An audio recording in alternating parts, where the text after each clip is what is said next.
It is a ethics based question, and as you can see in the question that there are some regulatory requirement arises at the last hour, so you need to see your options ethically. Option A says go for the trip as it is, for vendor evaluation. You can't go for the trip, as you know that there are some issues, so option number A is outrightly wrong. Option number B says, keep your trip short. For what?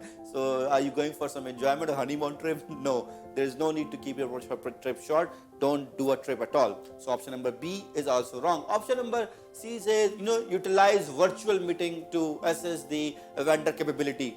There is no need right now, as you know that it will take more than 6 months. So once the litigation and the requirements resolve, then you can do anything that you want. So option number C is not the right thing too. Option number D says postpone the visit till the requirements get clear. I think this is the best thing to do. So the right ethical answer in this situation is option number D. Thank you. Those who have answered it correctly through ethical mindset, congratulations.